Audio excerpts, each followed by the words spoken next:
protection. Save Our Streets Ministries is a nonprofit that looks to rescue, restore, and release neighborhoods in Bryan College Station. Sadly, they too have been impacted by the winter storm.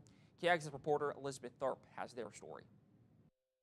Save Our Streets Ministries, also known as SOS Ministries, is just one of many nonprofits in the Brazos Valley that face numerous challenges from the wild winter weather. Director and founder of SOS Ministries, JJ Ramirez, said they had rolling blackouts, and while they tried to make food one night, a pipe busted in their kitchens.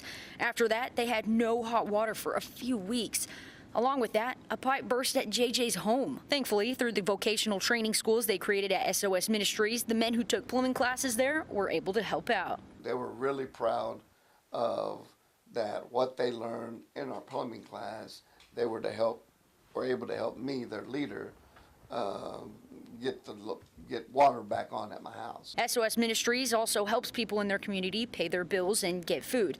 After the damage the winter weather caused, JJ says helping financially support others is now another struggle. So now we're trying to figure out how we're going to balance that, how to figure that out, pray and ask God first, and then go to the resources and see if we can still continue to help those that are going to be struggling long after and that are struggling now. JJ says there's also a lot of mobile homes in the area with elderly people living in them, so SOS Ministries set out to check on those as well. Thankfully, SOS Ministries is all good now. Their leaks have been fixed and their men's home has hot water again. We hoped for it, we prayed for it, and they got to see in life lesson, not just in the classroom, of what God can do. JJ says that anyone can help SOS Ministries by donating or volunteering in person.